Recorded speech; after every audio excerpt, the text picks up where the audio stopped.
දෙන්නෙක් විතරක් ඇතුළු ගත්තා. சாப்பாட்டுக்கு பைசா போயிட்டுனாங்க ஒரு இதுவுமே இருக்கல அதுக்கு தன்னை ஜிஎஸ் தன்னை அரச உத்தியோகத்தை பயன்படுத்தி தன்னை மேனேஜர் பொலிஷன்ற ஒரு அதிகாரத்தை பயன்படுத்தி வீட்டை வெள்ளமாமா இருங்க பொறுங்க நான் ஜிஎஸ் சாப்பாடு கேட்டுட்டு வரேன்னு சொல்லி எந்த 2 பிள்ளையும் இந்த பிள்ளையும் பசியில் அழத்தான் சாப்பாடு கேட்டேன் இல்லைன்னா நாங்கள் என்ன செய்யறாலும் ஒரு சோறு கறியும்னாலும் எந்த பிள்ளைகளுக்கு கதைச்சு சமைச்சு கொடுப்போம் போய் சாப்பாடு கேட்டால் உடனடியா போலீஸ்ல போய் கம்ப்ளைண்ட் பண்ணி தன்னிட்ட வந்து சாப்பாடு கேட்டுட்டு தன்னை வேலையை குழப்பிட்டு தான் சொல்லி உடனே கம்ப்ளைண்ட் பண்ணி இருக்கிறோம் உடனடியா இந்த மனுஷனை ரிலீஸ் பண்ண சொல்லுங்க நாங்க சாப்பாடு கேட்டது குற்றம்னா அப்புறம் என்னதுக்கு இலங்கையில ஒரு இலங்கை பிரச்சனை எண்ணங்களுக்கு உரிமைதாருங்கள் நாங்களும் இந்த நாட்டில் இருக்கிறோம் என்ன ஜிஎஸ் என்ன அவ்வளவு பெரிய அவங்களுக்கு ஜிஎஸ் அரச உத்தியோகத்தில் இருக்கிற வேண்டிய உயிர் உசர்த்தி நாங்க தாழ்த்தியோம் மக்களா இருக்கிற நாங்க செத்த கேஸ் இல்லையோ சார் நீங்களே கேளுங்க மக்களே நீங்களே ஒவ்வொரு கேளுங்க நானும் எந்த பிள்ளைகளும் செத்தா கேஸ் இல்லையோ ஜிஎஸ் போலீஸ்மெண்டா தானா நீங்கள் கணக்கில் எடுப்பீங்க அல்ல பெரிய பெரிய பதவியில் இருக்கிறார்கள் வெளிநாட்டில் இருக்கிறார்கள் கேஸ் எடுப்பீங்க இப்படி 7 கேஸ் தான் நீங்க எடுக்கணும் கட்டாயம். நான் என்ன சொல்ல போகிறோம்னு சொல்லி சொன்னான்னா இன்றைக்கு என்ன பிரச்சனை நடந்துச்சுன்னு சொன்னால் எங்களோட இளைஞர்கள் தான் இந்த வெள்ளப்பெருக்கு நேரத்தில் நிறைய மக்களை கொண்டு போய் ஒரு இடத்துல சேர்த்து அவர்களுக்கு உணவு பொதிகளை அவசரமாக வேறு யூடியூப் சேனல்கள் அப்படியான இடங்களில் வாங்கி மற்ற கட்சிகள்கிட்ட இருந்து வாங்கி அதை கொடுத்து கொண்டிருந்தேன். ஜிஎஸ் வந்து விடிய காலமாக ஒருக்கா வந்து பார்த்துட்டு போனவா இதில் அந்த முகாமில் வந்து பார்த்துட்டு போனவா. ஆனால் அதுக்கு பிறகு 5 மணிக்கு தான் அவன் சாப்பாடு கொண்டு வந்தது. பின்னேரம் 5 மணிக்கு சாப்பாடு கொண்டு வந்தது. முதல் நாள் நடந்த சம்பவம் இது. சரியா? அதே போல் அவள் வந்து ஒரு என்னன்னு சொல்கிறது கடமைக்காக செய்கிற மாதிரி கடமைன்னு சொன்னால் ஒரு விருப்பம் இல்லாத சேவையை செய்கிற மாதிரி தான் அவன் அந்த செயற்பாடுகள் எல்லாம் இருந்தது. அப்போ இருந்தாலும் எங்களை இளைஞர்கள் என்ன செஞ்சவேன்னு சொன்னால் வேறு ஆக்கள்கிட்ட உணவுகளை வாங்கி குழந்தைகள் வயதானவர்களுக்கு வந்து பிரித்து கொடுத்து கொண்டிருந்தது. இந்த நேரத்தில் இதை ஒரு ஒரு தகப்பனும் தாயும் வந்து போய் உணவு சின்ன பிள்ளைக்கு 4 மணி வரைக்கும் சாப்பாடு கொடுப்பாடு இல்லை. அப்போ அந்த 4 மணி வரைக்கும் சாப்பாடு கொடுக்கலன்னு இஎஸ்கிட்ட போய் சாப்பாடு கேட்டுருக்குங்க. இப்போ சாப்பாட்டை தர சொல்லி கேட்க அவள் சொன்னவா அவள் கொண்டு போய் உள்ள சாப்பாட்டை வச்சு கொண்டு போய் பானை கொண்டு போய் பூட்டி வச்சதை இங்கே கண்டிருக்கீங்கன்னா கண்ட இடத்துல பிள்ளைகளுக்கு சாப்பாடு இல்லை மிஸ்ன்னு சொல்லி கேட்க அவள் வந்து சாப்பாடு இல்லை சாப்பாடு முடிஞ்சுது இனி மதியத்துக்கு தானேன்னு சொல்லி அதே அந்த சாப்பாட்டை கொண்டு போய் மதியத்துக்கு தானேன்னு சொல்லி அந்த சாப்பாட்டை இது தாண்டி இருக்கிறான். அப்போ சாப்பாடு இது நம்ம பிள்ளைகள் அழுது கொண்டு இருந்திருக்கு. அப்போ இதன் வந்து ஜிஎஸ்ஐ கேட்டிருக்காரு இப்படி நீங்கள் எங்களுக்கு மக்களுக்கு சேவை செய்யத்தானே நீங்கள் வந்த நீங்கள் அப்படியே நீங்கள் சாப்பாடை கொண்டு போய் ஒழிச்சு வைக்கிறீங்க அந்த மக்களுக்கு கொடுங்க வேணும்னு சொல்லி கேட்டதுக்கு அதாவது வந்து கீதாஞ்சலன் சிவாஜினி அவன் பெயர் கீதாஞ்சலன்ன்றது வந்து அவன் ஹஸ்பண்ட் அவள் வந்து இதுதான் இருக்காரு அவர் வந்து போலீஸாக இருக்கிறார் ஹஸ்பண்ட். உடனே அவள் தன் ஹஸ்பண்டின் பவரை பயன்படுத்தி அது 2 பேரையும் போட்டதில் இந்த அவையில் வந்து பிள்ளைகள் 3 பிள்ளைன்ற தாய் பிள்ளைன்ற தாய் அவை 2 பேரும் தவிச்சு கொண்டு இருக்கின்றோம். அப்போ தவிச்சு கொண்டு இருந்துட்டு போய் ஜிஎஸ்கிட்ட போய் அவை கதைச்சதுக்கு நாங்கள் மன்னிப்பு கேட்குறோம்னு சொல்லி மன்னிப்பு கேட்க போய்க்கல ஒரு பிள்ளைய தள்ளி படுத்தி இருக்கேன். சரியா? தள்ளி விட்டுட்டு வெளியில் போங்கன்னு சொல்லி கிளச்சி விட்டுருக்குறேன்.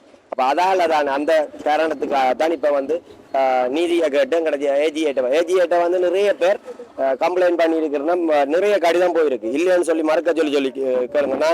நான் அறிஞ்ச ஒரு 4-5 லெட்டர் போயிட்டு இதுவாக மாற்ற சொல்லி ஏன்னு சொல்லி சொன்னால் இவா வந்து வெள்ளத்துக்குள்ள இறங்கி பார்க்க இல்லை.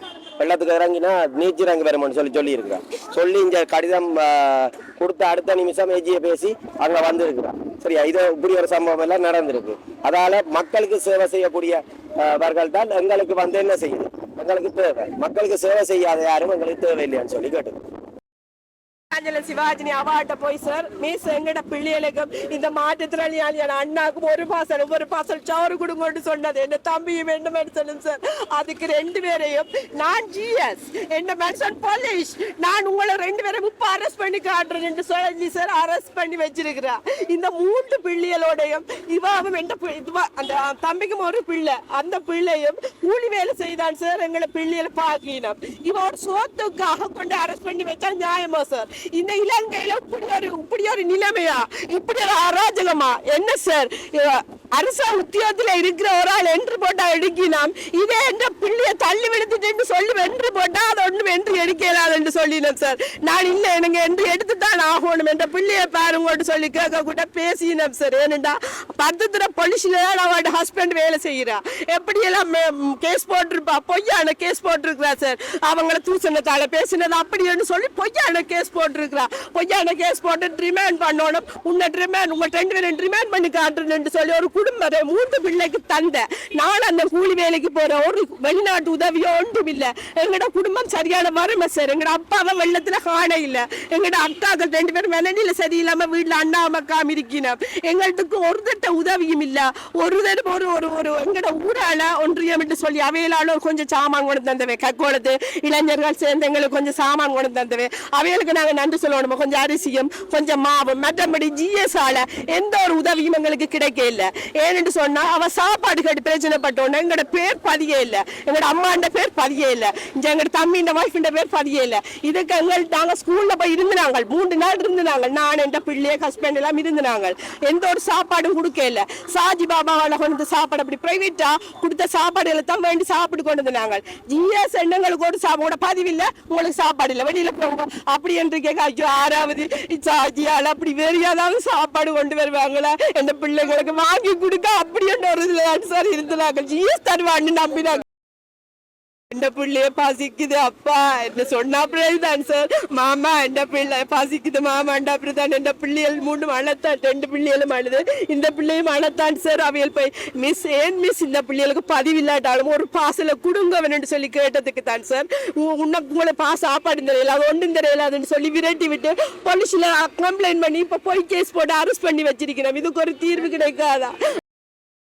டிஎஸ் இப்ப சொல்ற போலீஸ் கேஸுக்கு எனக்கும் எந்த விதமான சம்பந்தமும் இல்ல. ஆனா நான் ஜிஎஸ் கூப்பிட்டு விசாரிக்கிறேன்.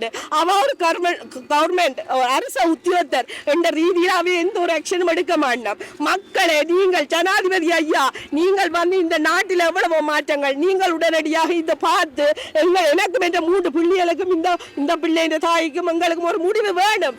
இல்லையா நாங்கள் என்ன முடிவு எடுப்போம் எனக்கே தெரியாது. நான் என் பிள்ளைகள் மன ரீதியா இந்த பிள்ளை படிக்கிற பிள்ளை, இந்த பிள்ளையும் அந்த பிள்ளையும் தம்பிஞ்ச வாங்க இந்த பிள்ளையும் அந்த பிள்ளையும் படிக்கிற பிள்ளை, இதுகள் மன ரீதியா பாதிக்கப்பட்ட இந்த பிள்ளை நாளைக்கு என்னன்னு படிக்கிறீங்க நீங்க தான் சொல்லணும். இந்த பிள்ளை இப்ப வெயிலுக்கு வச்சு நிக்கிறேன் பாருங்க, ஒரு ஆக்ஷன் எடுக்காம வெயிலுக்கு வச்சுக்கணும். இந்த பிள்ளைக்கு வருத்தம்டா நாளைக்கு யார் பொறுப்பு?